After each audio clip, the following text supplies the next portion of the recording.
Hello, everyone, and peace of Christ to all of you. Today, our topic is about justice in Islam. Always when we speak to Muslims about Islam, they speak about something called the perfection of their religion.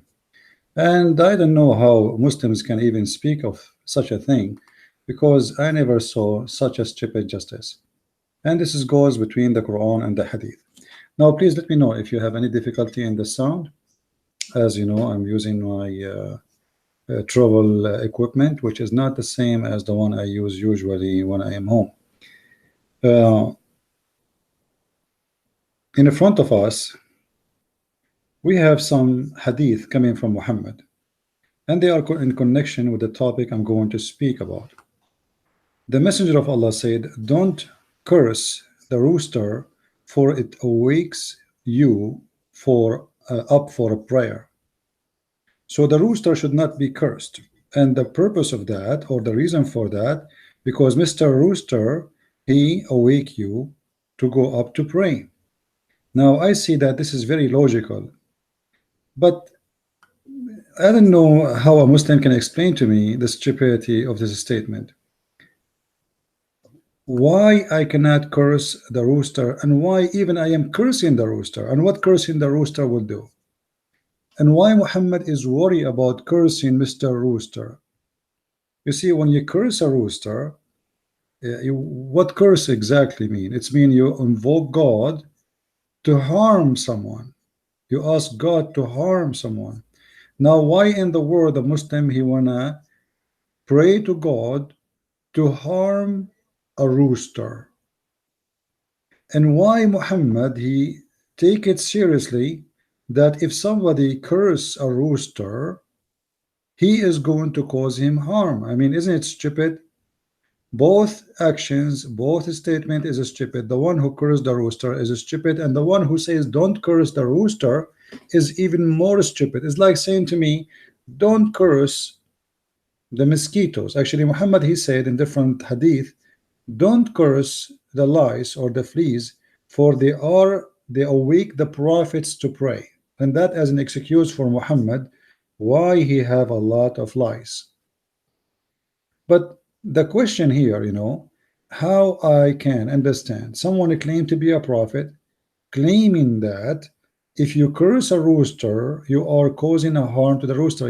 When you hear this, you think Muhammad is a Buddha. He's a guy who is too much in love with animals.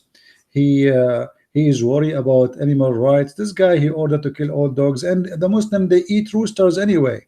So we don't curse them, but we kill them. We don't curse them, but we eat them. I mean, what does that mean? But obviously, Muhammad, he cannot keep his mouth shut, and when he speaks something stupid.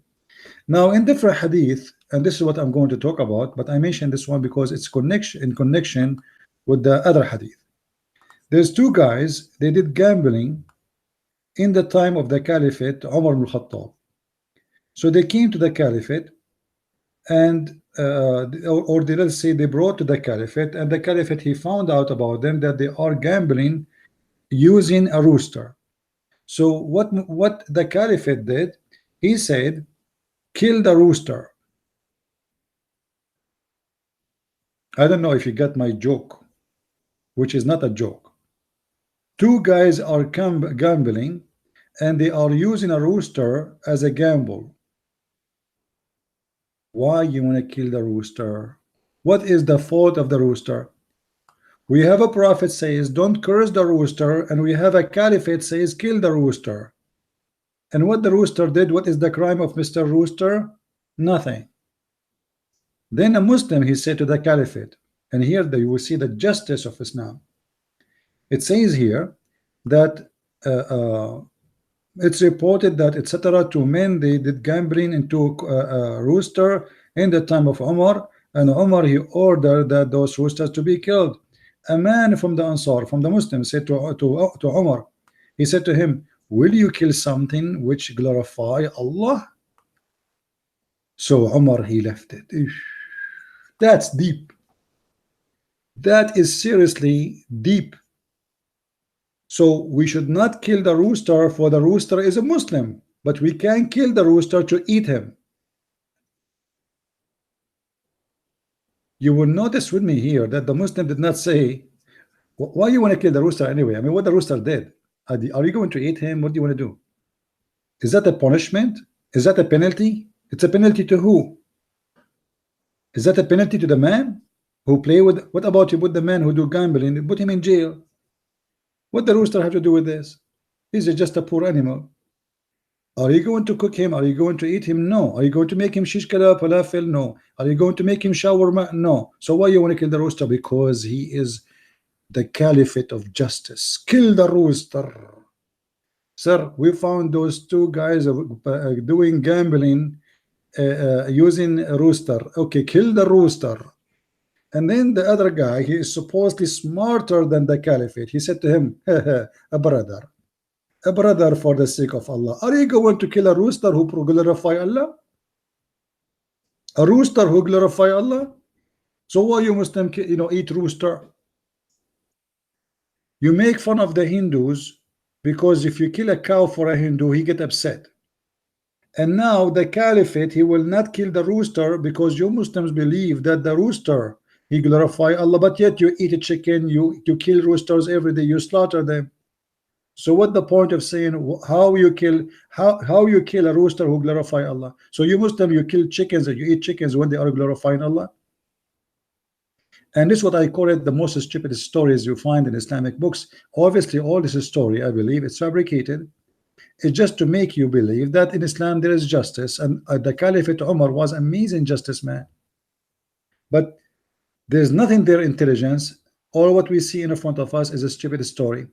Then if we go to Muhammad speaking about the rooster, you will see Muhammad going more stupid. Don't curse the rooster, for it awakes for a prayer.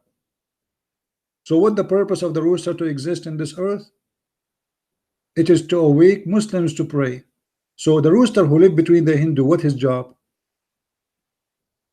The rooster who exists between the atheist, what is his job exactly? To awake the atheist to pray? The logic of Islam is very stupid. Then we continue. I'm just giving you an example of the justice of Islam. Let's switch to Arabic. Hold on.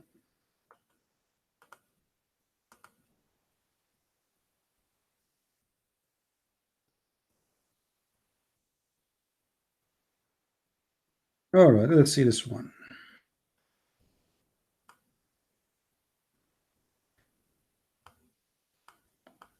The justice of Islam extends to more issues. Muhammad, he put rules involving animals. You remember Muhammad, he said that the three things will interrupt the Muslim prayer, which is a donkey and the dog and a woman. But Muhammad, he added in some hadith, he exchanged the animals. So in this hadith in the front of us, he added the goat. Read with me. The Prophet SAWSBMV led them in a prayer of At al-Ba'th with the staff set up in front of him. He prayed two rak'ahs, which means two bows. The Muslim translation is very funny. I mean, you translate the whole thing and now this word is in Arabic. All right. And in the which means he did two bow down for the noon time. Zuhr means noon time. And the Asr prayer, the women and the donkeys would pass in the front of the staff. Okay, and what is the story? The story is that Muhammad at that time, he had no problem with the goat and the women and the donkey to go in front of him. But in different place, Muhammad, he changed his mind. And this is telling us a kind of justice of teaching, because here, remember, this is about being justifying things. Justice is not about penalty, it's about how we justify behavior. Let us see here.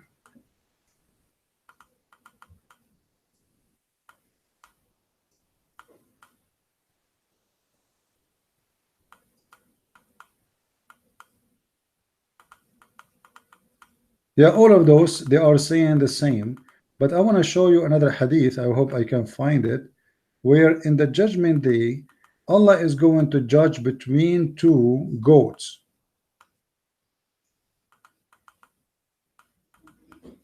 Let me see if I can find. You see, I don't prepare really for my topic because I do not need to, but sometime you have to find the reference, and it might take a little bit of time to find it, depending how lucky you are in using the website. I don't know if we can find in this in English website here. Let us see.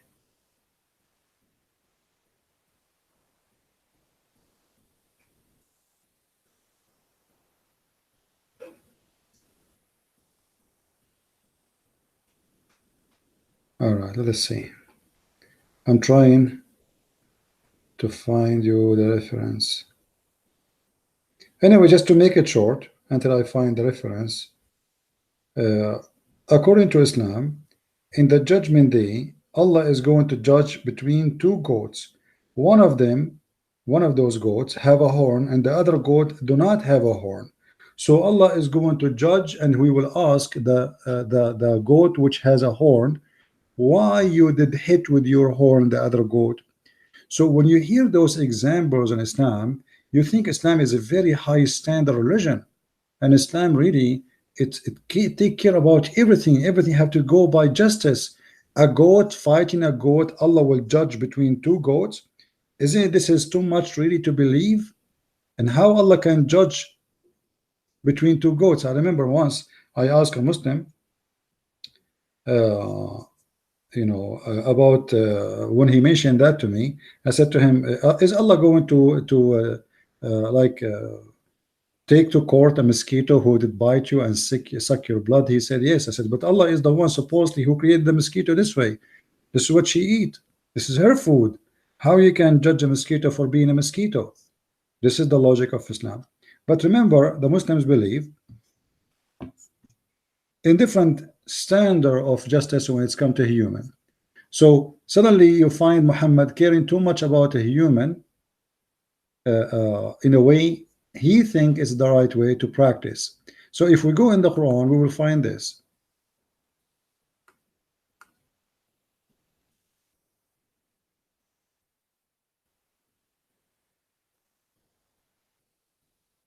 Let us see. Let's make it exact for fast finding. All right. In chapter 2, verse 178, it says, in the case of murder, Muhammad now is speaking his jewelries. So you cannot curse the rooster, but he ordered you to kill the lizard. You cannot kill the rooster, for it awake, and you cannot kill even the lice or the fleas, because they awake the prophets to pray. But look what happened when it's come to a human being. Oh, who you believe. Let me make it bigger so you guys can see it better. Bigger. For better reviewing. Let me refresh the page.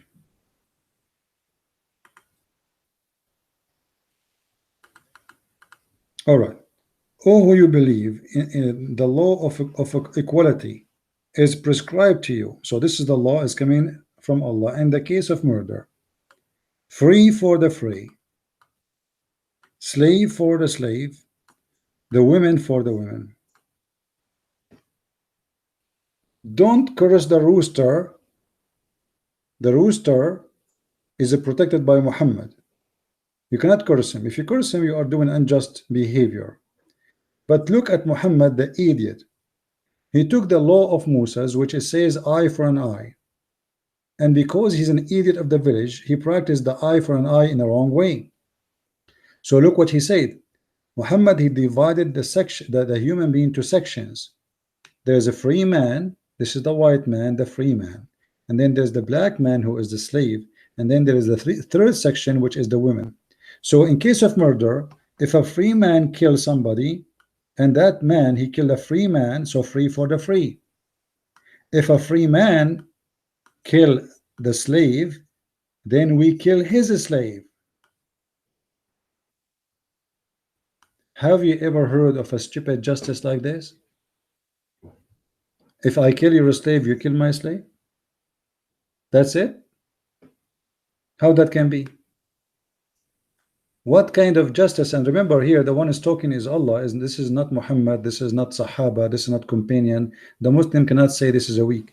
The Muslim, they will say to you that this verse is abrogated. Thank you very much for saying that. Why it's abrogated?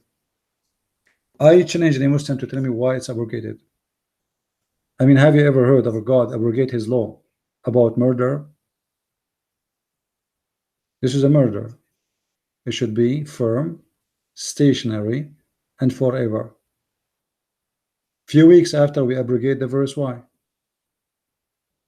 If there is any Muslim have an answer?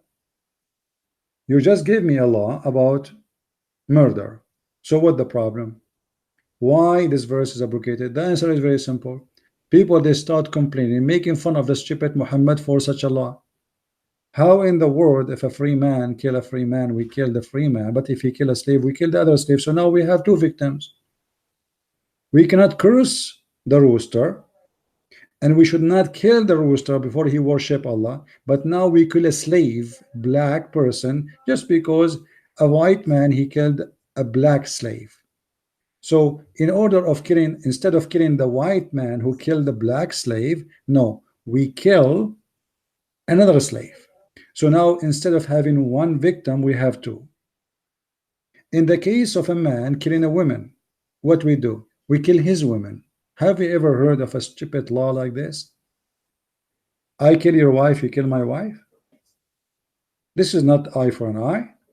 Eye for an eye, that you kill the one who killed. You don't kill his wife. This is stupid. And this is exactly who is Muhammad. He is the man of stupidity. He heard the Jews speaking about eye for an eye. He wanted to practice for eye for an eye in his own way. So an eye for an eye, okay, you took my eye, I take yours. This is what eye for you, what eye for an eye mean. But this is not exactly what's happening here. You took my eye, I took someone of yours eye. You took my wife, I take your wife. And in which way? In like in case of murder, which means I will kill her. So you now I killed your wife, I am the murderer, and now what do? You kill my wife, so now we have two victims. Where is the justice? And what kind of justice this justice is? What is the logic of this God? Remember, the one is talking here is Muhammad, God, not Muhammad the prophet. And the proof that this is very stupid verse, that this verse abrogated immediately. I challenge any Muslim to tell me what was wrong made Allah abrogate this verse. You see, murder is murder in every time and every year and every century. It doesn't matter why it was abrogated. Do any Muslim know?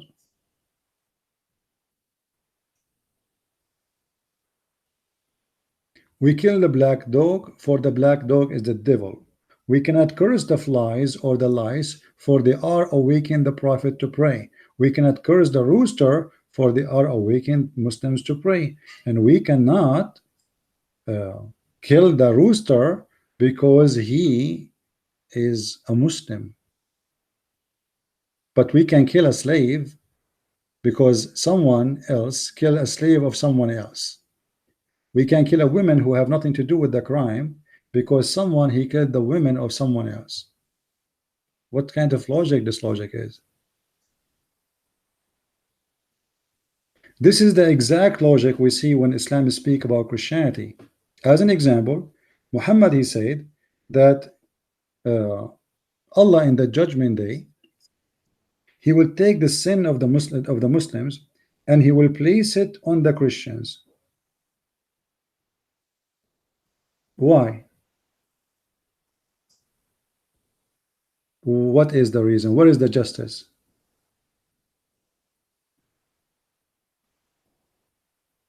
The Quran and the Muslim, they say to us that is it fair that Christ he died for you? I mean, you are the one who commits sin, and yet Christ will be crucified for you. Is it fair? No, it's not fair. Who said this is about fair? There is no fear in it. There's nothing in this life is fair anyway. People they murder, and the Messiah simply he was murdered. This is what the crucifixion means. Murder is to kill someone innocent. What Jesus did, nothing. He did not crucify himself. You see, the Muslims they try to make you believe that we Christians we are the one who hang up Jesus on the cross, and we are the one who wanted Jesus to die, and then they question us about if it's fair or not. Suddenly, the Muslims they know justice. And who said that Jesus killed himself? The Muslim they say yes, he killed himself. No, he did not. Read in the Bible and see where Jesus said that I killed myself or I want to kill myself. Or what he say that he is not a coward and he is willing to do whatever is going to take to prove that he loves us all. That's all. Otherwise, it was not really. Uh, he did not come to the Roman and says, "Crucify me." He did not call the Jews and say, "Hey, come and kill me." He did not. His killing, his crucifixion was not fair. And then we find the Muslims speaking about the same logic, saying that it's not fair that Jesus will carry the penalty of death for a crime he did not commit, so just to save you. But then we find Allah carrying the sin of the human being who they are not Muslims, and carrying all the sin of the Muslims, sorry, and he put them on the Christians, on the Jews. Why? What is the logic? Even if it is in the high, like in the size of a high mountain, why? There's no justice. And the Quran said that when somebody commit a crime, there is nobody will pay for the crime except the soul who commit the crime. How that can be? If you go here,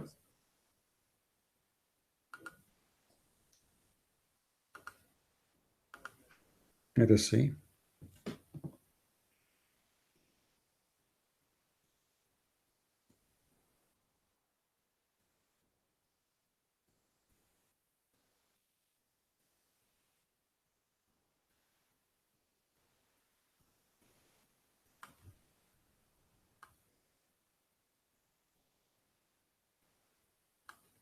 Read with me here. He says, and no barrier of burden shall bear another burden, which means simply every person will pay for his crime. وَلَا تَزِرُ وَازِرَةٌ, which mean and no sin, nobody will pay for the sin for someone else. Nobody, no barrier of burden can bear the burden of another. This is what Islam teaches supposedly. Okay, so how Allah he will put the sin of the Muslims over the Christians, even if the sin is the same as mountains? Where is the logic and where is the justice? Under what rule, under what justice, under what qualification you take the sin of somebody and put it over someone else? Islam is a chain of contradictions, stupidity. It is not right for Jesus to die for saving us, but it is right that Allah will take the sin of the Muslims and he place it on us. Why? What about judging everyone for his sin? The Christian judging for their sin, the Muslims judging for their sin. No, Islam don't believe in that. Allah will not judge the Muslims for their sin. Allah will take the sin of the Muslims, place it on the Christians and the Jews. How that can be? No logic, stupidity, and stupidity is amazing. And yet the Muslims, they give you speeches about justice, speeches about what is right and what is wrong. And one of the example of the stupid justice in Islam, if you ask a Muslim, when the Christians believe in Jesus to be God, did you ask yourself how this happened? He will say to you, the Christians corrupt the Bible. Okay, hold on. Is that Bible the Bible of Allah or the Bible of the Christians? This is the Bible of Allah. So why Allah allow anyone to corrupt the? If Allah allow, I mean, that's mean He is a partner in the crime. How many people they corrupt the Bible? How many those people who corrupt the Bible? I want to know. Don't you agree with me? If this is a true, that's mean there's hundreds of millions of people. They are victims because they never nothing to do with the corruption you claim. Let us say I'm born of a Christian family today, and they give me the book and they say this is our book. So what is my fault? Where is Allah justice? Shouldn't He protect His book so I will not be a victim? No logic. Why you want to judge me of a crime I did not commit? I did not corrupt the book. I did not touch the book. I have nothing to do with the book. Additional to that, this is your book. Allah, He gave the Injil to the Christians, and He gave the Torah to the Jews, and the Quran full of verses speaking of that. So why Allah He gave books He don't want to protect? Which mean, based on this, all those books, as you see in the front of us, you can pick up any chapter you want from the verse you see in the screen. All of them confirm that this is the book of Allah, given to us by Allah, but yet Allah is a stubborn. He don't want to protect the book. So how we can be punished for such a thing? If this book corrupt, as the Muslims claim, when it was corrupt, nobody knows. They don't know. Do you have the original? They don't have. Did you see the original to compare between the original and the new? No, don't. They say to you, we found the book of Barnaba book. It says that Muhammad is the Messiah, you idiot. I challenge the Muslims to teach the book of Barnaba in their schools and to accept it as a Bible. This is how hypocrite they are. They try to say to you, this is a true book, but they will not accept the book, for they are hypocrite like their prophet. So Allah, He sent to us the gospel. But Allah don't care for the gospel. And then Allah, He allowed the gospel to be corrupt, because I challenge any Muslim to tell me that Allah did not allow it to happen. How the corruption happened? Muslim, they believe in something is called the destiny. Allah is destiny everything. And Allah, He planned for everything. So Allah, He planned for the corruption of the Bible. He allowed it. Why He allowed it? That means He is a partner of the crime. He is the devil. I am a victim of your God, Allah, if the Bible is corrupted. Same, He sent the Torah.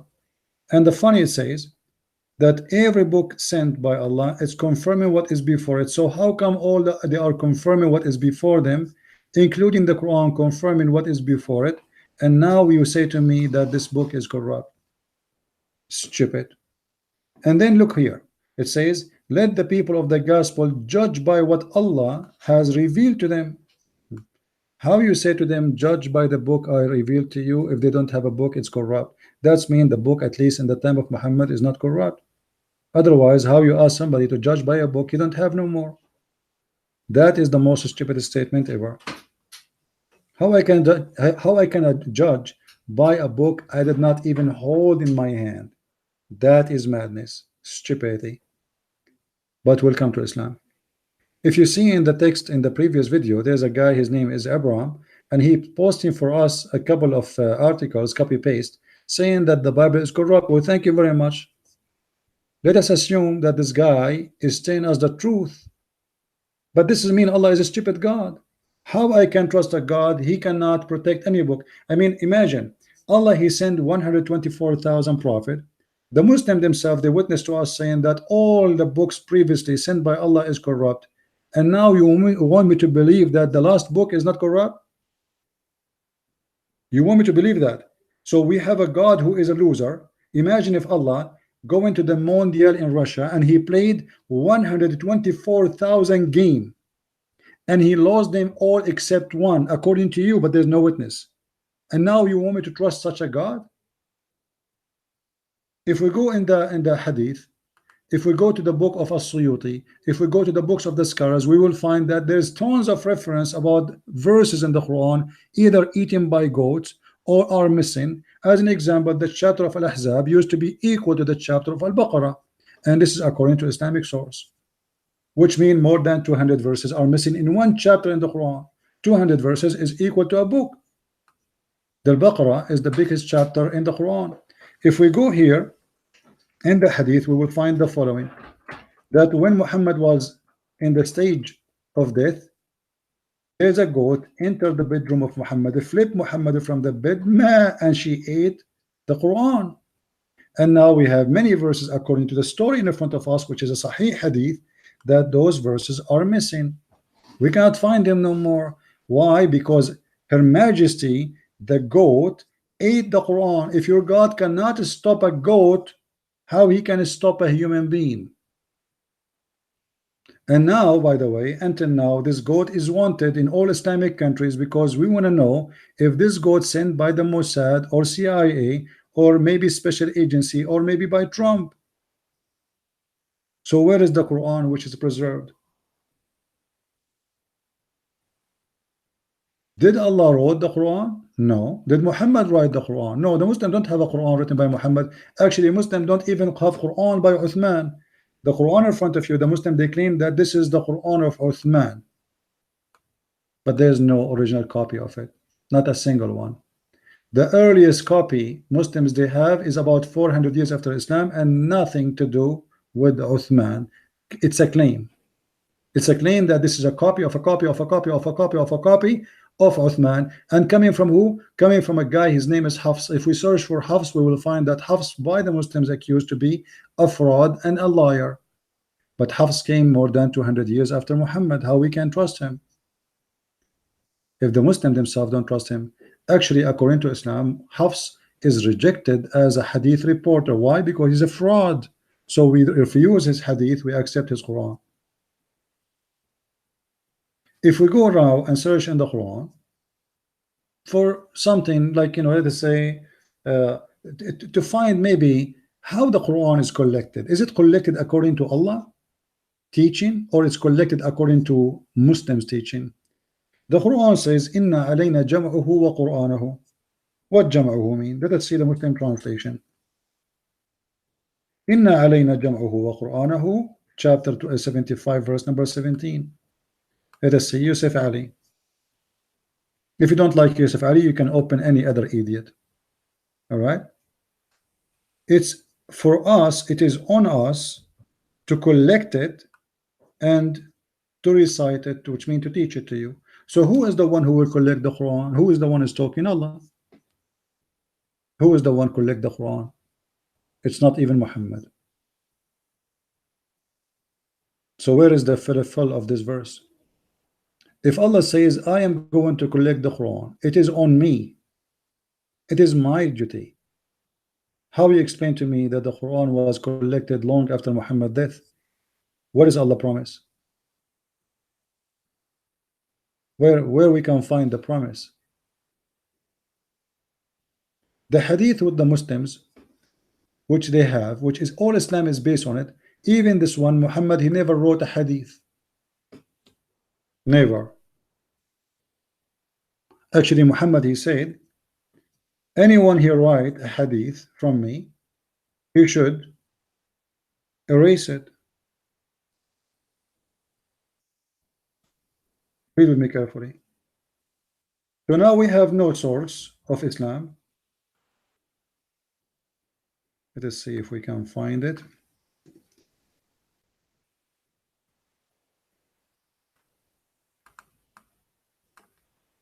Read carefully, please. Do not take down anything from me. Do not take down anything from me. Anything. No exception. Okay. And read carefully. Do not take down anything from me, which means don't write down anything from me except the Quran. So what Muhammad said, clearly only Quran you write down. So hadith in front of us here is stupid. Either the Muslims are stupid or Muhammad is stupid.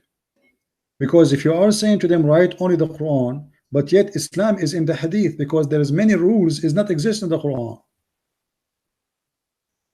Remember, the Muslims, they abrogate the Quran by a hadith. Hadith, for those who do not know, is the statement or the teaching of Muhammad through his companion, reported by them or people who witness a behavior or action or a speech. So now, which the Muslims, they call it sunnah, which means a practice of the Prophet. So now, if we do not write the hadith, how we are going to preserve Islam? the teaching of Muhammad if it is not in the Quran? Okay, don't take anything down from me, and he who took down anything from me except the Quran, he should erase it. So all the hadith in front of us should be erased. And look how stupid this statement is. The guy writing down that anyone write hadith should erase it, he writing hadith. Have you ever seen stupid people like this? Imagine Jesus says, don't write things I say, and then I write down, Jesus said, don't write anything I say. I mean, this is stupid. He just told you, he just said to you, don't write down anything I say, you idiot. What's wrong with you? But welcome to the stupidity religion. The master is stupid, the follower of his are stupid, the teacher is stupid, the book is stupid, the God is stupid, and we end with a stupid writing. It's like saying don't paint in the wall, and then somebody says don't write in the wall, and somebody then he write in the wall says the Christian Prince says don't write in the wall, but you are writing in the wall. I just said don't write in the wall. So now here we see this other side of the justice of Islam. You should not, my friend, you should not follow Christianity, okay, because this is a fake Christianity. Okay, what is the true Christianity? They don't give us a book. Do you have original copy? Can't Allah save one copy? What is the justice? Don't the Christians today deserve to find one copy of the true Bible of Jesus? Don't the Jews deserve to find one true copy of the Torah of Moses? This is the fault of who? Allah, the Almighty God. For the Muslims cannot save a copy, yet he will punish us for a copy which we don't have for no reason. It's not my fault. He is the eternal, not me. I live in this earth 60, 70, 80 years and I die. So why I will be punished for in a stupid justice like this? And then he sent us a guy. His name is Muhammad. His real name is Qatham. He changed his name to be the praised one. He comes 600 years after Jesus, and he never said in the Quran in the clear details that the Bible is corrupt and where. I challenge the Muslim to tell me where the Bible is corrupt, where Muhammad he said this verse is corrupted. What about correcting us? Says in Matthew, it says, etc. I say to you. He never mentioned Matthew, he never mentioned Luke, he never mentioned John, he never mentioned anyone. What kind of a prophet this prophet is? If you read the Quran, how we can find the prophets about the prophets of God? You see, the Quran mentioned 25 prophets by name. Okay, I want to find a prophet. His name is Alexander the Great. Alexander the Great is a prophet of Allah? Yes. Muhammad, he put every famous scumbag he heard of in his book and he made him a prophet. Anyone is famous is a prophet for Muhammad. Muhammad, he heard of a guy, his name is Al-Khadr. Al-Khadr is simply a story about coming from fiction story about a guy who drank from the fountain of youth, and because of that he was called Al-Khadr. Al-Khadr means Mr. Green, green. And why he was called the green? Because after he drank from the fountain of youth, anywhere he sat, the grass turned green, even if it is yellow and dry. Suddenly Al-Khadr became a prophet in Islam. Alexander the Great, who is a bisexual, became a prophet in Islam. Let me see if I can find this hadith for you. Maybe. All right, let us see.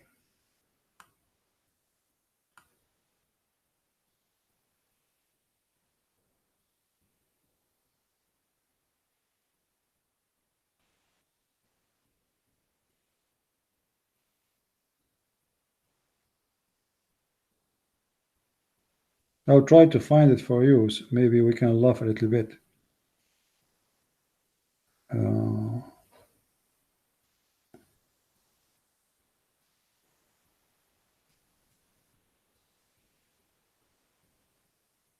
Here we go. Read carefully with me, please. Let us see how we can search for this here. Maybe here. Okay. Let us search in English. This is Muhammad stories. Read and love. Muhammad here is speaking about something is called the water of life. This water is called the water of life, as you see. And this water will be poured on the dead one, and they will come back to life. How anyone in the world can believe in such a stupid thing? Or even you are burned, or even you are dying, or etc. We pour that water on you, you will come back to life. This is the fountain of youth where Al-Khadr, he drank from it and he became youth forever.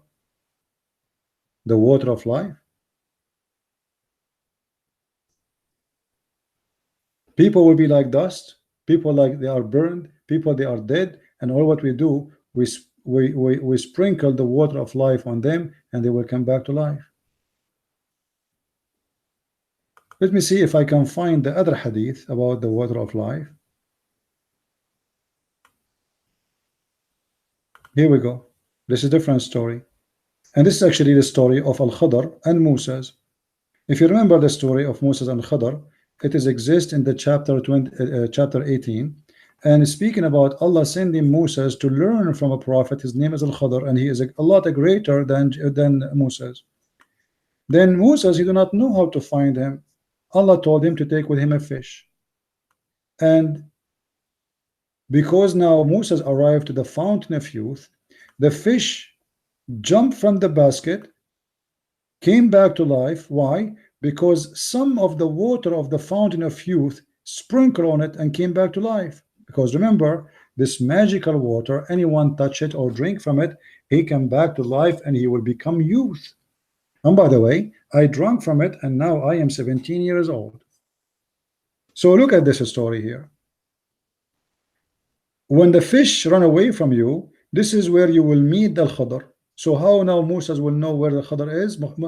Guys, imagine I send somebody and I tell him, you go and you keep going until you meet the junctions of the two seas. If you go to the interpretation to see what is the junction of the two seas, the Muslims, they say where the Mediterranean and the Gulf, the Persian Gulf met. But Mediterranean and Persian Gulf, they never met. This is stupid.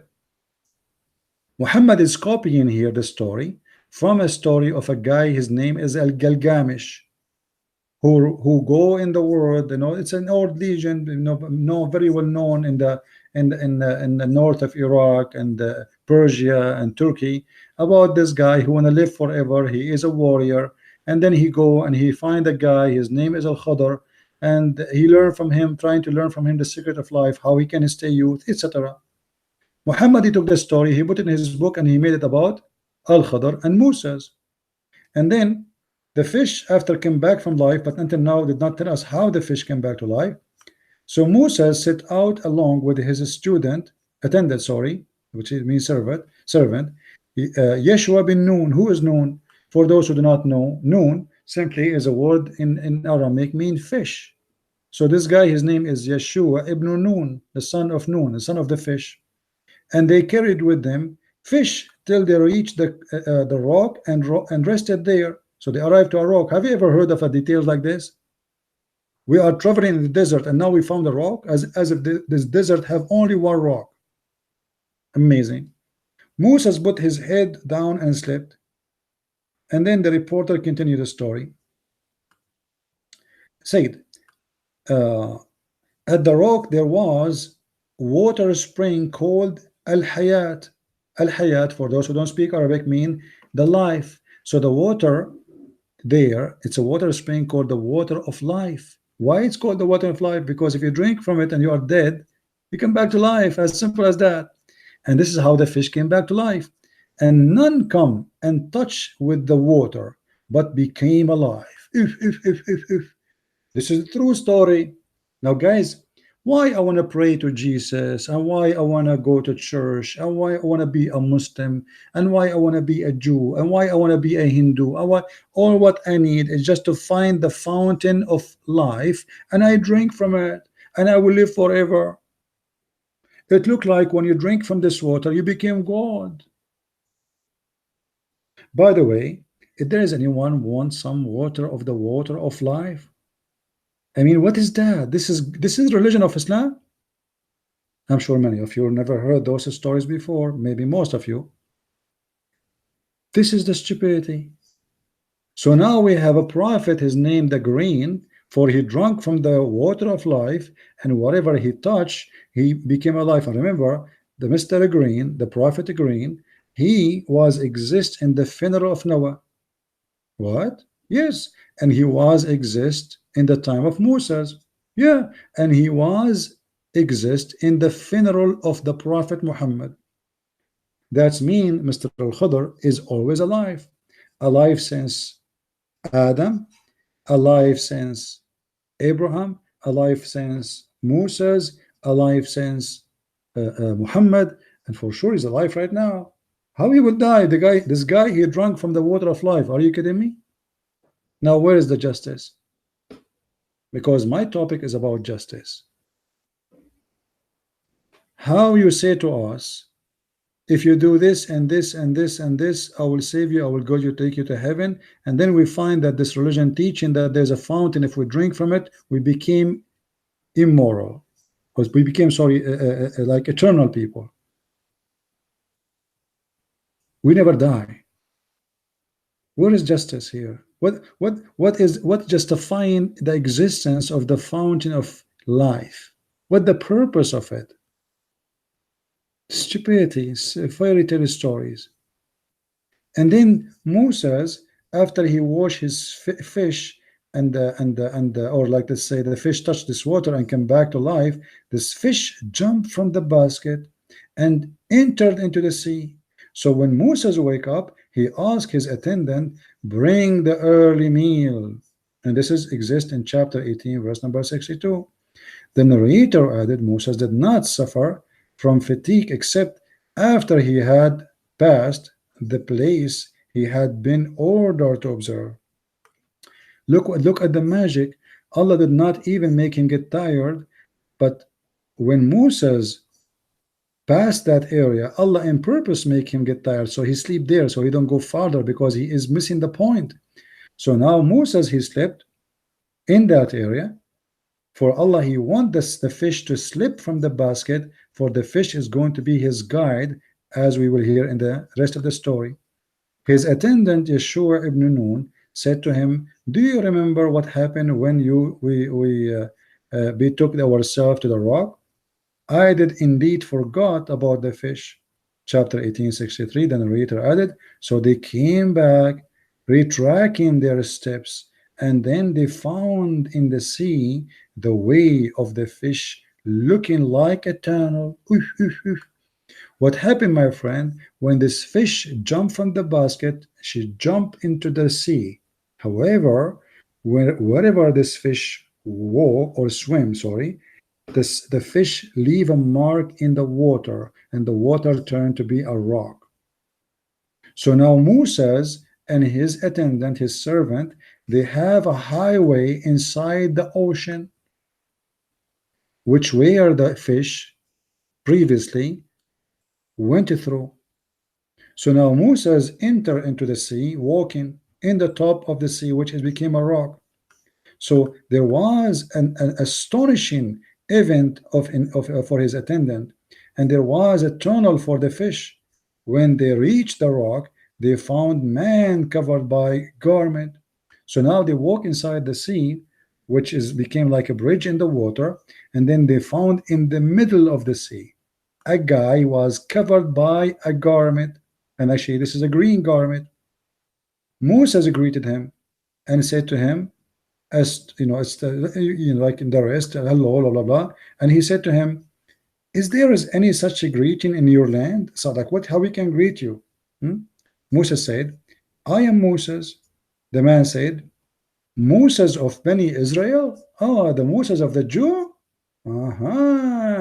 Moses said, yes. You see, Moses is even famous, and added, may I follow you, so you teach me something of the knowledge? And the story continue. It's a funny, stupid story. And then in this story, you will see something very funny. And as long we are talking about the justice, and actually this is why I mentioned this is stupid story for you, because we want to talk about justice. So what does have to do with the justice? Read with me carefully.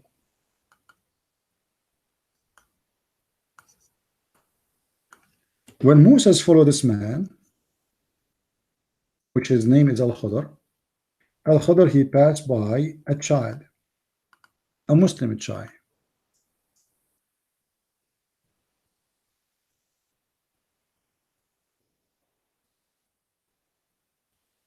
a Muslim child. Okay. Why he killed this Muslim child? Let us see.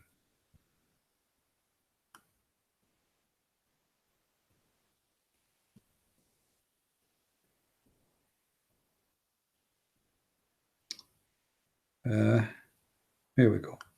Chapter 18, verse number 74. Okay, what happened in chapter 18, number 74? It says that Al-Khadr, he saw a child, and this child was just a Muslim child playing with other children. So when they proceed until they met a young man, it doesn't say man, this is false, this is not a man, this is a boy. So he slew him, Musa said, has those to slew an innocent person who had slain none? What is justice? Why you kill this boy? Al-Khadr answered, he said to him, I told you, you will not have patience with me. Now Musa looked like an idiot. The guy, Allah ordered him to learn from Al-Khadr, and Musa is not listening. He keep asking, and he have an objection for the behavior. Musa, I said, if I ever ask thee about anything after this, keep me not, so kick me away from your company. And then they proceed, and etc. And then after that, we will find this Al-Khudr. He explained why he killed the boy. Why he killed him. Read with me carefully. As for the boy, his parents were people of faith, and we feared that he would grieve them by obstinate rebellion, and etc. So this boy, he feared that he will not be a good believer. So what we do, we kill him. What is justice? All the Quran teach, supposedly, that nobody will pay for the sin of somebody else, and nobody will pay for a crime did not commit. This boy did not commit the crime yet. How you do such a behavior? Remember, this man is doing the order of Allah. A boy is getting killed, and he is a Muslim boy from a Muslim family. His family are believers, yet he will be killed just because we feared. What do you mean we feared? What does that mean? And if this story is true, that means everything we have in life is false. Why? Because here we go, I am a Christian prince now, and I am a man. Why Allah, he don't fear that when I grow up I will be Christian prince, and he killed me since I was a kid? Why he did not send me one of the Muslims to kill me? Which one is more dangerous to Islam, this guy, this boy, or me? And are we saving what we are doing exactly by killing this youth? Like, what exactly happened now? So what judgment day for? And what the punishment of the guilty for? And what is sin mean if we kill children when they are children just because we fear that they will be rebellion? This is the logic of Islam. Is stupid. You know, the Muslim, they say to you, in the Old Testament it says that God, he ordered to kill children.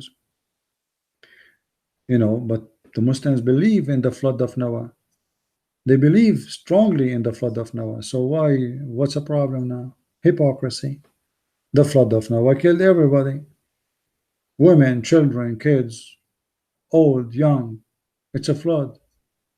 Suddenly, there are people who don't accept the death of anyone unless he is guilty. Oh, here we go. What is the guilt of this child? Nothing. If you go to the interpretation of this chapter, you will find that this person was slaughtered in a very ugly, disgusting way for no reason.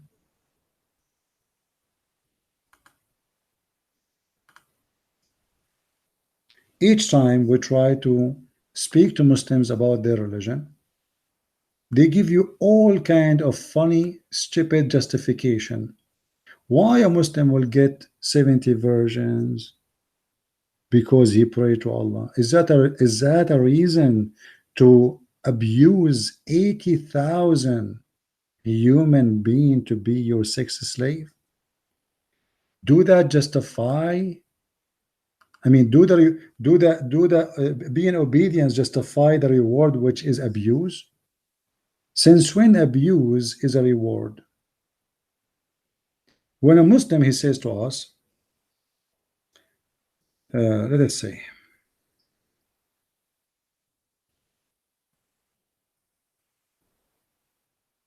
let's see if we can find you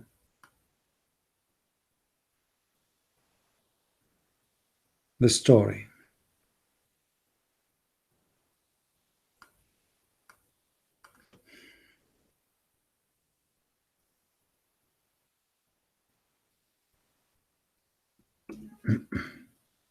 All right.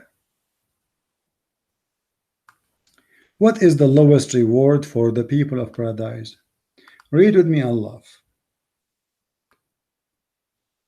This is justice and this is religion. The list of people in paradise, this is the lowest. This is the bad Muslim. This is not the good Muslim. Is the one with 80,000 servant. 80,000 servant.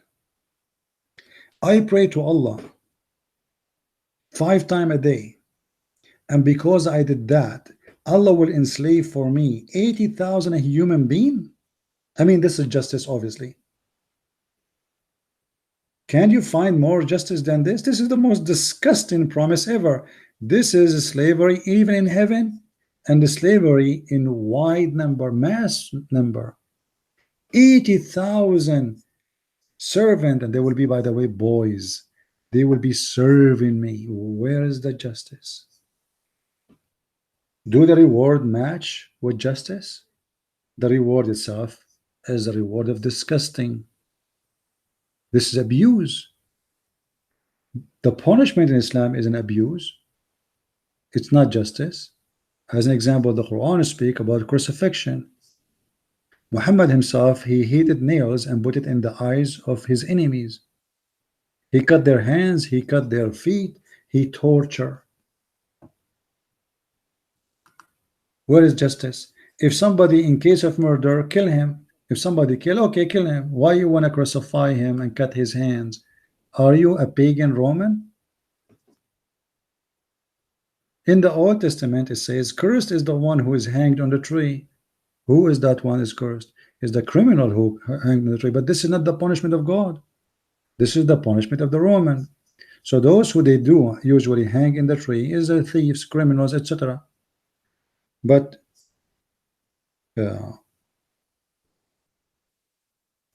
Allah himself adopting the teaching or the torture of the Roman, that need a big explanation. Where is the justice? A person who kill him. This is eye for an eye. Why you want to cut his hands and his feet? Why you want to put him on the cross? This is nothing to do about punishment. This is about torture.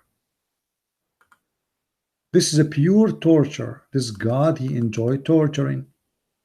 And this God, when I say this God, I mean Muhammad. You see, when people, they see a video of ISIS saying ISIS is crucifying somebody, putting nails in their eyes, cutting their feet, cutting their hands, they say ISIS is not Islam. This is Islam, my friend. This is Islam. This is exactly what they practice in Saudi Arabia as we speak. So what do you mean ISIS is not Islam? Only donkeys they say such a thing. Name for me one thing ISIS they practice is not Islamic. Just one. Just one. Even Muhammad, he said about a group of Muslims who they are not attending the prayer for Friday, he said, I was going to order my men to grab some wood and burn them in their houses for not attending the prayer. Ali ibn Abi Talib, the cousin of Muhammad, he burned people alive. Alive. And the rest we know. Cutting hands, cutting feet, beheading, torturing. This is what this religion is about. Where is justice? Heaven of Islam, there's no justice in it. Allah will create for me, if you guys have my books, or especially the last book, which is 6 and Allah, you will see how disgusting the promises of this God in the heaven. When this God, he promised me women I never met, I never saw, I never know any one of them, and those women are designated for my sexual pleasure. Where is justice? What about them? The Quran says to us that those women, they don't have jealousy. Those women, they don't have jealousy. Well, thank you very much. Does that mean Allah, he made them sex toys without feeling? Where is justice? How even you dare to say to me that uh, uh, I'm going to give you women, uh, they don't have feeling? How dare you? Allah, just to make the man happy in the heaven, so he will not have a headache from women who give him headache for they are jealous. Allah will take their jealousy out. What is that? He made for us women without feeling, pure sex toys, as simple as that. And you are telling me that this is God? What kind of God he do such a thing? What is this justification for such a promise? What is the logic? What is the wisdom? Nothing. It's a pure disgusting cult.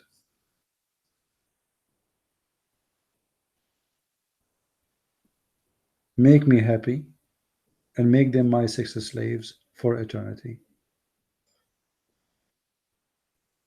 How anyone can accept that? And then he promised me boys, as we showed you, 80,000. This is for the lowest reward. Lowest reward.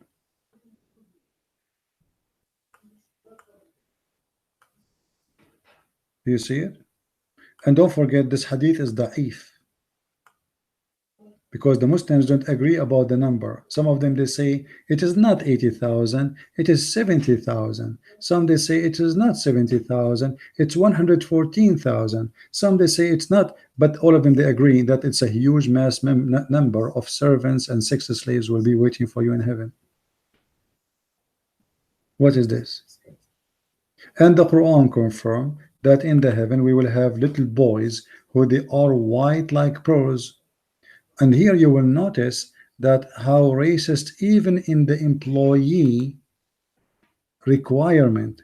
You see, Allah will employ those to serve you, but those employee, they have requirement too. They have to be white, and they have to be white to the point you see through their bones. No black is allowed to join the employee force or the slavery force in Islam. The slaves there, they have to be white. Why Muhammad focusing on the white slaves in the heaven? Because here is a place of entertaining, and this is supposedly the 5 stars hotel of Allah. Everything is sex, food, drink, and he want Muhammad to give the Muslims who have a mindset that only white are beautiful and non-white are not beautiful. That's why he is promising them that they will be white. Muhammad, he said that the first group will enter paradise, Allah will make them so white, more white than the rest. If we go to chapter 82 verse number chapter 27 verse number 82, you will see how Allah will make all the Muslims by an animal. It's called a jassasa, all of them pure white, and all non-Muslims will be black. And now the heaven is not going to be enough for them, satisfying enough, unless everybody there, including the sex slaves and the servants, are very white.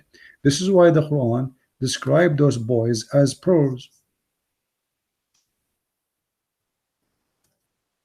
as we read here. All those verses in front of us. Let us see this one first. Chapter 52 verse number 24. Can any Muslim explain to me why they are described like this? They are so white like pearls. So those are little boys who Allah created them to satisfy your desire. And what is your desire? Is to have beautiful boys who they are naked, wearing no clothes, and they are around you. And by the way, the Quran says they will never bleed. But the Muslims, they say, oh, bleeding here does not mean bleeding from sex. It means they will not get drunk. But those are the servant, my friend, supposedly. And servant don't drink. The drink and the joy of a drinking is only for the masters. And the Quran and the Hadith give us a clear description that those women are so white too. So the Muslim will be extremely white.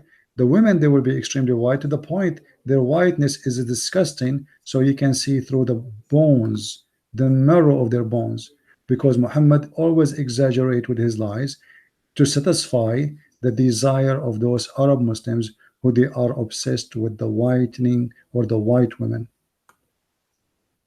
This is why we don't see any promise of African women in heaven, or Indian women in heaven, or Pakistani women in heaven, for they have to be extremely white. You cannot be Asian and Allah will hire you. You are not welcome. Sorry. Allah is a racist God. This is the God of the Arab, and Muhammad is very racist.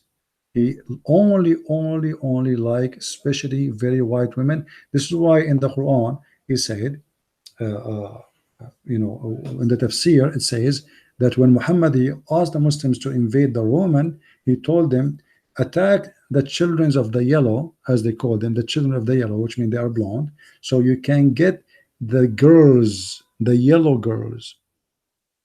Don't you want to get the blondie? And then one of the Muslims, he said to Muhammad, oh, don't tempt me with the blondie women. So Muhammad, he made a verse about it in the Quran, about a guy who is supposedly a hypocrite. We said to Muhammad, don't tempt me with women. I don't want to go to war. ومنهم من يقول إذن لي ولا تفتني. Chapter 9, verse number 49. Please, I apologize. Don't invite me for such a war by tempting me. You see here into trial. What trial? It's about temptation. You can go and read the interpretation. The guy, Muhammad, he was promising them, saying to them, well, we should go and attack the Roman, the people, the yellow people, so we can get their girls, so we can get their daughters. So one of the Muslims, he said to him, oh, hold on. You are seducing us to go for war for women? Muhammad, he got upset, and he found that he himself got busted, for he's an evil man. So he said, the man who said to me, don't invite me for war by temptation. Muhammad, he did not say, let us attack the Roman to spread Islam. He did not say, let us attack the Roman to preach to them or to reach out to them. No, let us attack them so we can get the blondie.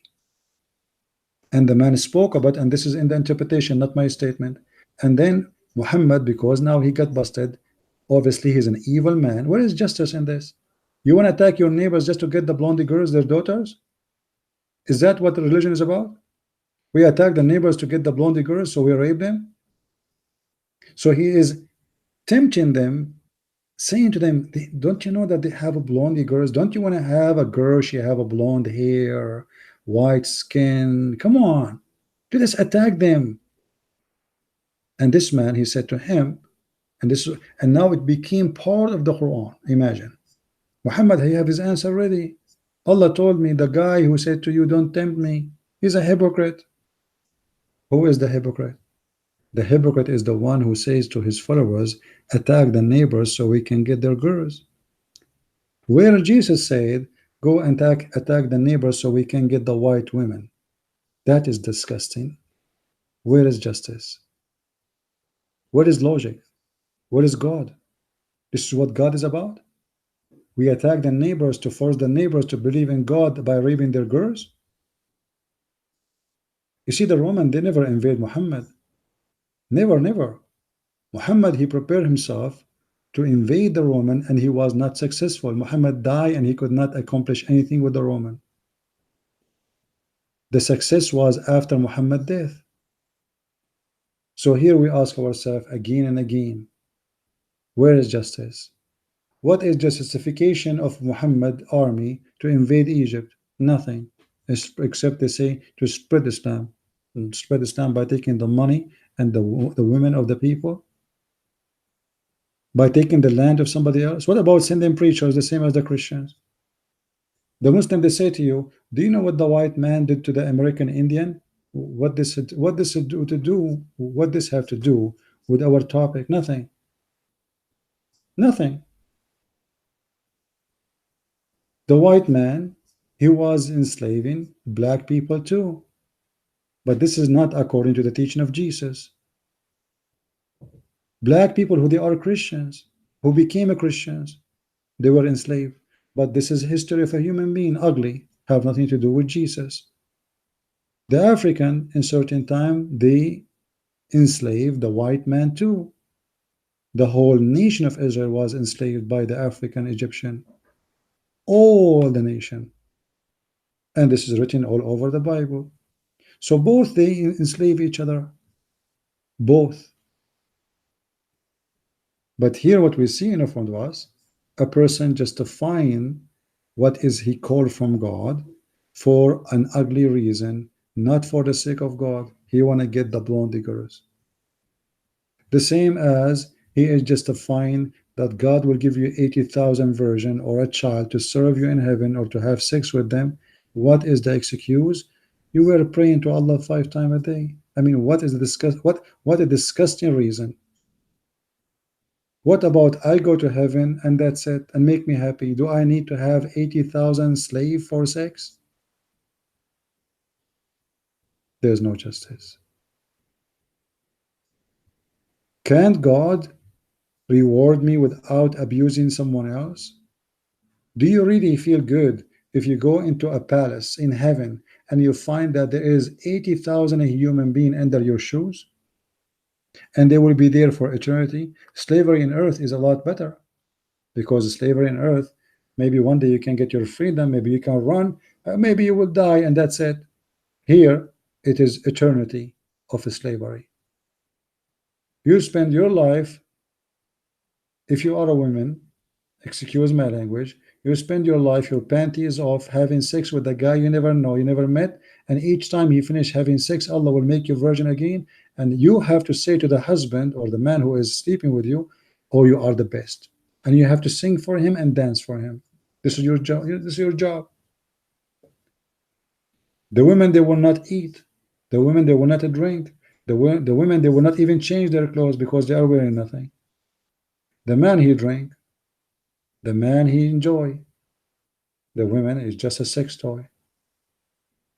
Where is justice? Every corner of of logic of justice in this religion is demolished. Where is justice when a man, he can have 4 wives? The Muslim, they say to you, well, we need to know a man, he can marry 4 wives because we need to know who is the father. Okay, today we solve this problem. We can know who is the father. And what a big deal. The Arab before Muhammad used the women, she used to know, she used to have 10 men, up to 10 husbands at the same time. Why you care too much about the father? This is now the worry. What about it's enough to know who is the mother? We can change the rules. This is not a justification. Why the man, he can have many wives, the woman, she cannot? A man, his name is Muhammad, he have 13 wives according to Islam. A Muslim man, he can have only 4. What is the justification? He's a prophet. So if you have a higher job, you get more women? What is the logic about God? You are a person who is the best example about religion, but yet you are a person who don't want to follow your own law. So everybody can have only 4 maximum, but Muhammad, he can have unlimited number of wives and 6 slaves. Why? Because simply this is a religion made by the man for the man. There is no justice. Muhammad, he have the 5th of every attack to his pocket. Where is justice? Even the thief Muhammad, he is not justice with his thieves. Any Muslim woman, she can give herself to the Prophet to if her, excuse my language, but that cannot happen to a normal Muslim. This gift only a privilege for Muhammad. Why? Where is justice? Where is equality in this religion? Why the man in heaven can have this huge number of women? You see the excuse in earth that a man can have multi women, for we need to know who is the father. Okay, in the heaven there is no children, there is no giving birth. Can the women have 72 men to sleep with? A Muslim woman, can she have 72? No. Why? Why? She is a believer too. She pray to Allah. Where is justice? This is the most stupid religion ever. And if you don't see how stupid it is, it means seriously you have a mental issue. We forbid people from drinking wine in earth, but we give them a flood of wine in heaven. I mean, what does that mean?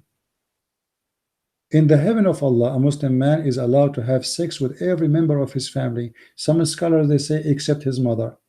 Some scholars they say even his mother. What? Yes, you can have sex with your auntie. You can have sex with your sister in the heaven of Allah. So in earth, we put rules about entering the bathroom. In heaven, we have no rules to the point we became hippies and we have sex with everybody. Where is justice and where is logic?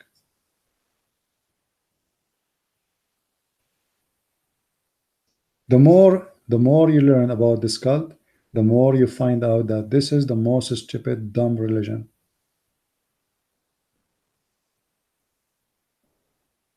And I can go on and on about the amazing justice of Muhammad.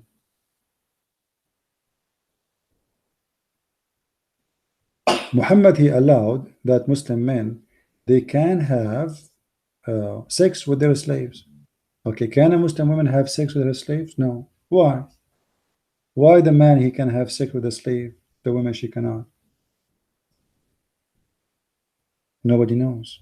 For the justice of Islam is weird.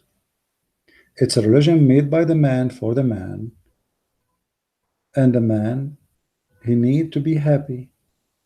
So God of the man, he do everything in his hand to make the man happy, for the God of the man is a man too. His name is Muhammad, and he is a sexual perverted man.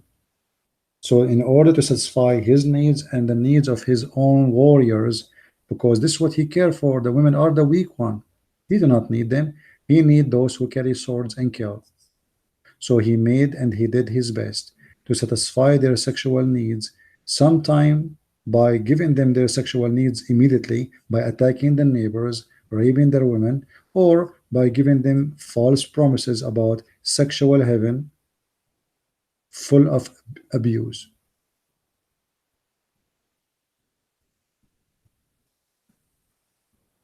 Uh, Sorry for those who they are posting text. My screen is so small to look at the text. I'm trying to see the text on my phone to see what you guys typing. So I want to say thank you for all those who they are saying good things to me and etc. I really appreciate you. I see a question from Suz Mia saying, did Waraqa start of Quran? Then Khadija carried after he died.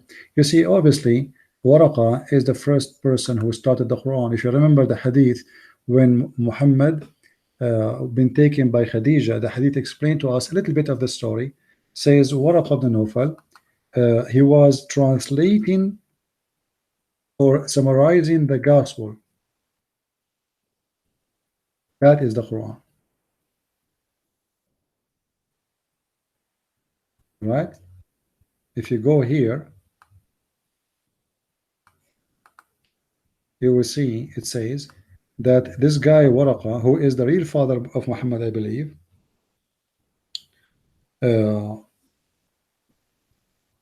he was writing what the Muslims called the Arabic gospel.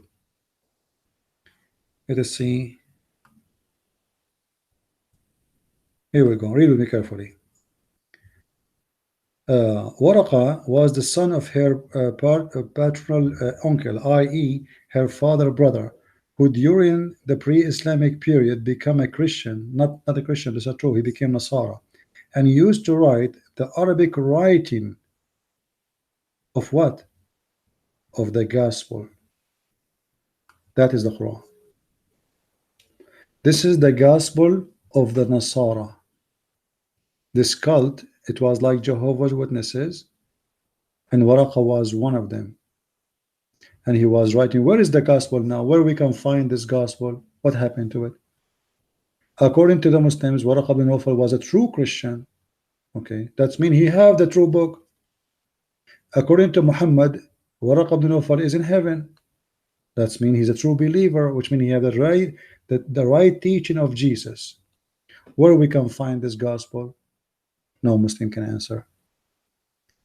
And that means that Muhammad, he have his hand on the teaching of Waraqa because he spent his time with him. Actually, there's tons of stories about Muhammad and Waraqa.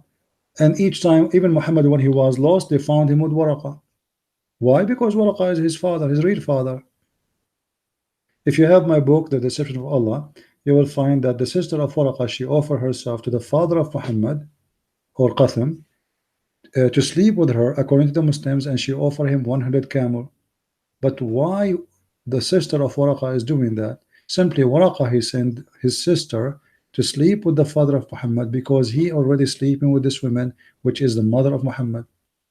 So in order to divert this guy from going to sleep with the mother of Muhammad, Waraqa, he sent his sister. But his sister, she could not make it because Muhammad's father, he told her, I will come back to you to sleep with you after I finish with Fatima. With Amina. So Muhammad, father, he went supposedly, according to Muslims, he went to his mother, slept with her, and then he came back to the sister of Waraqa to sleep with her, and then she said to him, I changed my mind. Why? Because now already it's too late. He slept with her. As simple as that. Which means obviously she was sent by her brother, and in order to keep him away from that woman, but it's too late. But if you go and read the history, you will find that this man, he is involved in everything in the life of Muhammad. And you will see that when this man, he died, Muhammad tried to commit suicide. And this is telling you how much he is attached to Waraqa. If you read with me here, it says it clearly. Uh, After a few days, Waraqa died, and the divine inspiration was also paused. So Muhammad is not receiving Quran no more. Why? Because he was receiving from Waraqa. Waraqa is the one giving Quran, which is the gospel of Islam, which is the Quran. So Waraqa, he died, Quran died with it. There's no more Quran. And then what Muhammad he tried to do? He became so sad, and he tried several times to kill himself by throwing himself from the top of the high mountain. And each time he tried to kill himself, the angel Jibril appeared to him, and he said to him, Prophet, don't do it. You are truly a prophet of Allah. Read with me. And every time he went up to the top of the mountain in order to throw himself down, Gabriel would appear before him and say, O Muhammad, you are indeed Allah messenger in truth. Whereupon his heart would become quiet and would calm down and would return home. Obviously, this is a behavior of somebody crazy. I mean, it says each time. Look what, this is not something he did once. And every time he went to the top of the mountain to order to throw himself. How many times he died that? We don't know. 50, 60? Obviously, this man, he is suffering from mental problem. And why he is doing that? Because Waraqa, he died. And what happened when Waraqa died? Inspiration stopped. What is the connection? Why Allah don't send Quran to Muhammad? No answer. Simply, I know the answer because Muhammad was receiving from Waraqa. And obviously, after Waraqa's death, Khadija, she was able to get her hand in what the Muslims called the Arabic Gospel, as you see in the introduction. And that is the Quran. And here, actually, in this behavior of Muhammad about trying to commit suicide, it's clear, evident that this man is mentally ill and he cannot be stable. Several times, and each time he tried to commit suicide, the angel said to him, "You are truly a messenger," which means Muhammad himself don't believe he's a messenger. And he tried to commit suicide because of that specific reason. He himself, he is crazy. He want to kill himself. Everything around us in this religion give us one answer, one story, that this cult is a stupid cult. And you have to be a mentally ill person to believe in it. No justice, no logic. Because I pray to Allah, Allah will make my private part endless. That's stupid. And my wife, she will have a 1 mile ass. That is even more stupid. What is that?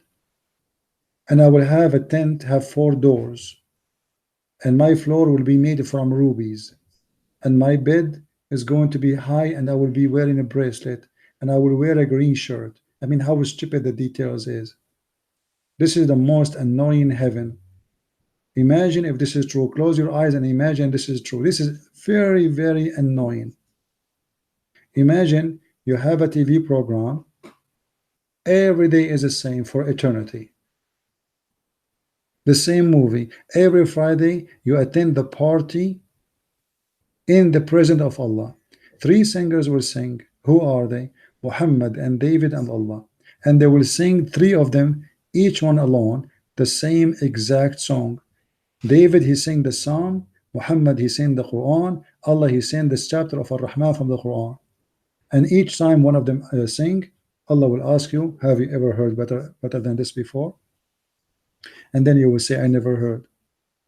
How stupid, how crazy this is. But my friend, welcome to Islam. This is a religion out of logic, full of stupidity, mental illness, and all the promises fit with donkeys.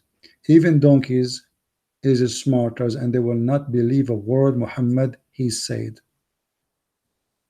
There's no donkey. He will travel all the way from his house all the way to walk around the Kaaba and kiss a black stone.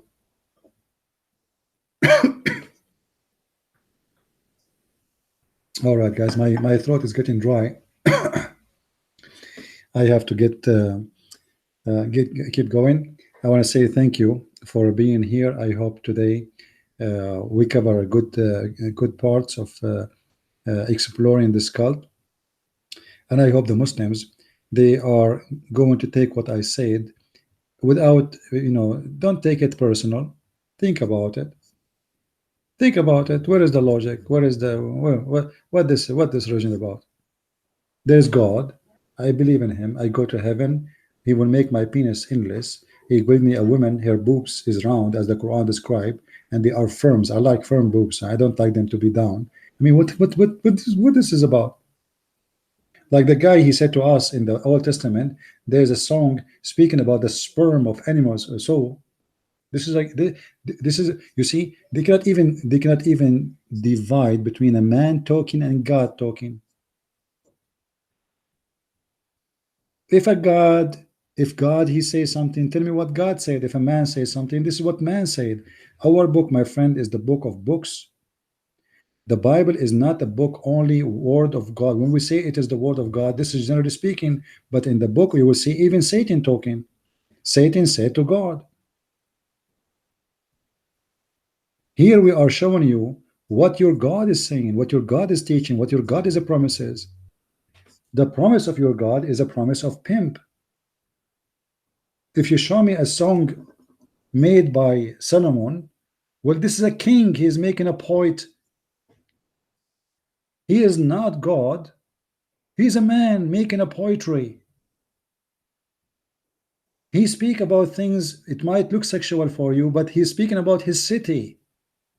Have you ever heard a woman, her chest grow grass in it? Or you are stupid? So if I say, oh, it's a beautiful, and she have and the grass over her, with grass, obviously I'm speaking about something else. But because you are trying to find a defect You try to divert the meaning. When I speak to Muslims about the Quran, I find the meaning of the Quran in as Muslims they believe in it, and not the Muslims in the internet. I'm talking about the scholars, not someone like Zakir Naik who try to cover the truth. We know we speak about scholars of Islam who they are accepted for centuries, not someone like Harun Yahya who made tons of books about the science and the Quran, and now he is arrested. They found that he is abusing children's for sex. He is arrested right now in jail. Go check the news. Harun Yahya. Go type his name in YouTube and see the girls dancing in his party who is doing da'wah to Allah. He is the one who spread what is called Quran and science. All the lies you have there. And the Muslims copy paste.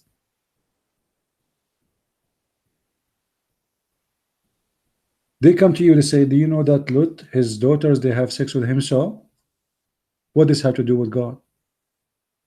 What does have to do with God? People they do good, people they do bad. Show me what God said and where God he did bad. Show me where Jesus said you can have sex with your daughter. Show me where Jesus said you can have sex without marriage. Show me where Jesus said you can steal. Go show me. The Bible report bad and good stories, bad and good people. We are human beings, we do bad. Actually, we do bad more than good. So the Bible, because it's the book of honesty, it report stories and some of them about bad behaviors of people who did bad. You ask yourself, first of all, do you think the Jews did not see these stories for centuries? If they are corrupt in the book, why did they not take it off? Why the Jews did not take it off? That is a clear evidence that this book never been corrupted, and you are stupid. This is the first thing to take off, if it's a choice. But there is no way in the world you can convince any Jew to take a line out of his Torah.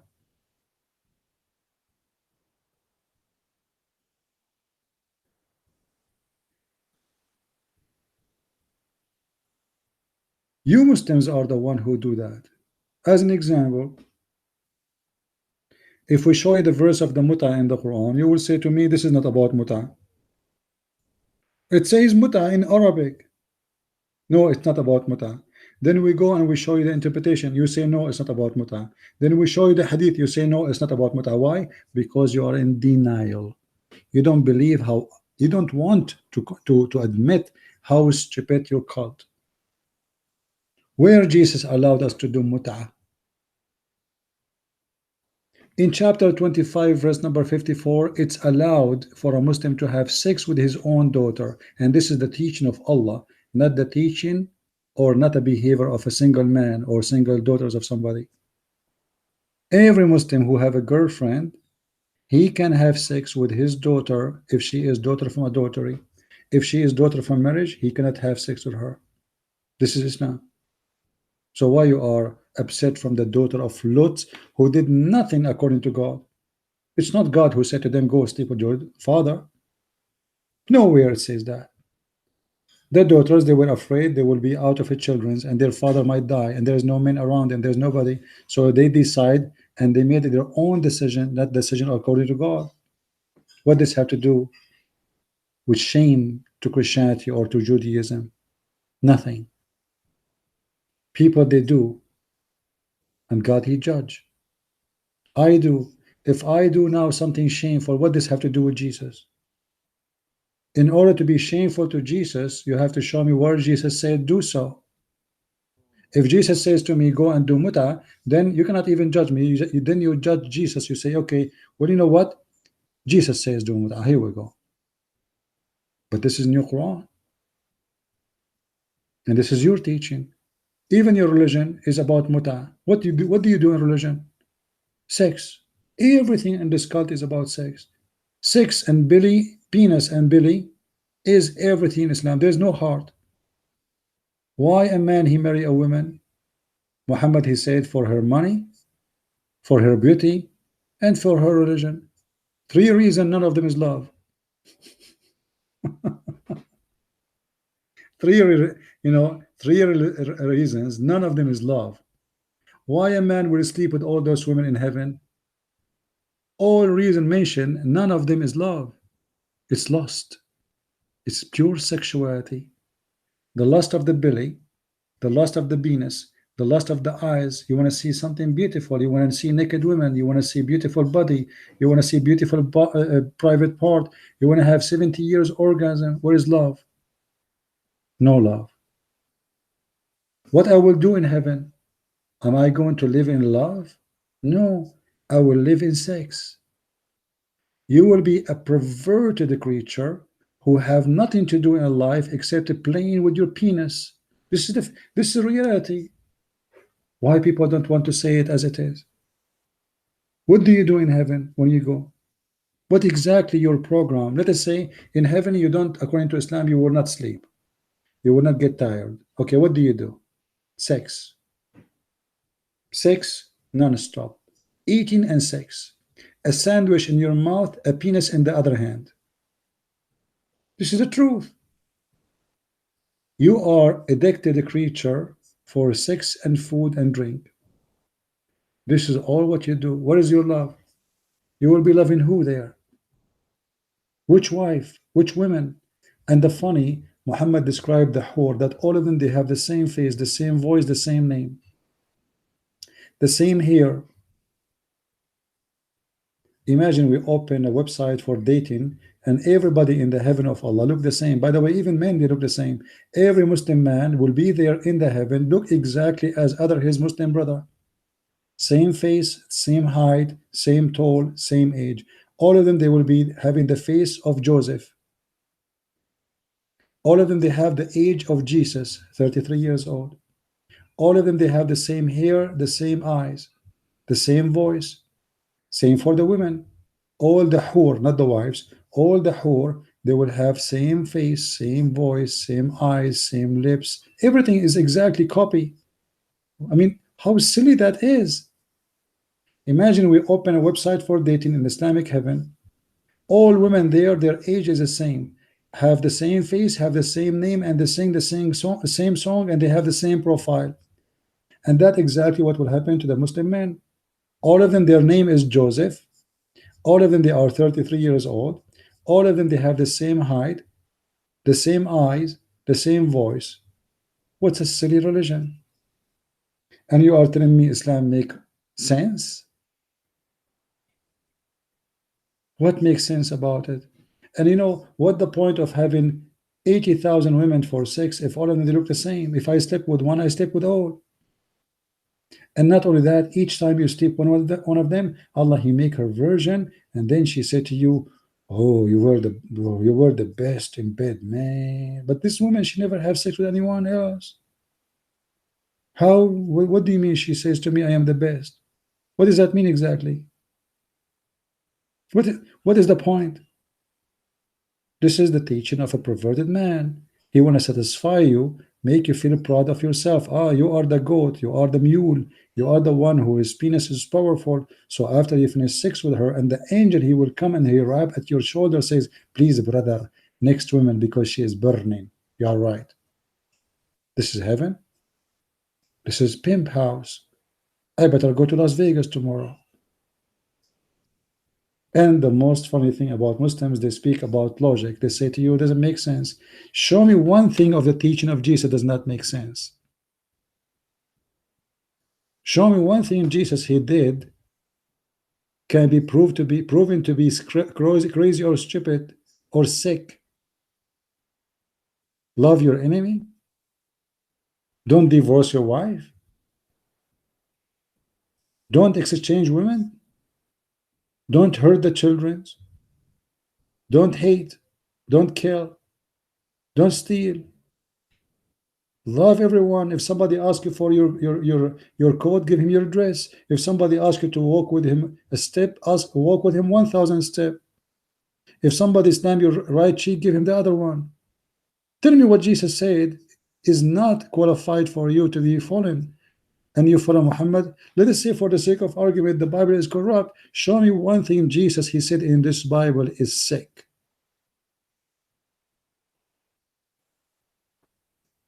For sure, you have no answer. I want to say thank you guys for being here. We spoke for long today. I will try, if I can do tomorrow broadcast, I will. If not, maybe Monday. Until we see you again, I say may the Lord bless you all. And don't forget, if you like to help us in what we do, you can make a donation in the link down. And those who like to have my books, you can go to Amazon.com and you can search for Christian Prince and you will find the list of my books. And I hope that those who they are listening, they are learning, and we are not here to insult anyone, but to insult the devil. The devil, he is targeting the foolish ones of us. And we are not here to call you a foolish as much we are here to help you not to be a foolish. Islam cannot be a religion. Islam is a sexual cult concentrating on your sexual organs to drive you to do something wrong, to drive you to do jihad and kill your fellow neighbor. God don't want killers. God don't like people who hate each other. God is not evil. God don't like to spread hate. God will not allow such a thing to happen, but he gave us a freedom of a choice. So choose what is right for you. If you wish to be killed, then go and kill, because this is what will happen. Jesus said, those who take by the sword will be taken. That is justice. Don't kill people so people will not come to you and kill you to your door. Don't be hateful, because hate will come back to you. People who live with hate, they die with it. They are the first victim.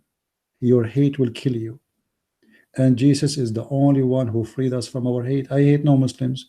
With all the threat I receive, with all the cursing, with all the names calling, I hate no Muslim. For a very simple reason. I'm not stupid. I know that those people are victims of the stupidity of this cult. They might be a good people, but they are victims. They thought, and as Jesus said, time will come and people will kill you, thinking they are doing a favor to God. A Muslim want to kill me right now because he think he is doing a favor to Allah. But the fact, this is the devil. If your Allah is God, well, if you want, he can kill me right now as I'm speaking right now. Can't he? For sure he can if he's God. So why he need you? Why he want to use you? Why he want to destroy your life and your family? You go to jail, I go to the grave. For the benefit of who? What kind of God he can protect himself? What kind of God he need people to defend him? I do not need to defend Jesus. If Jesus is God, he would do what he need to do. If he is the God Almighty, he is the in control of Judgment Day. Who am I to defend the Almighty God?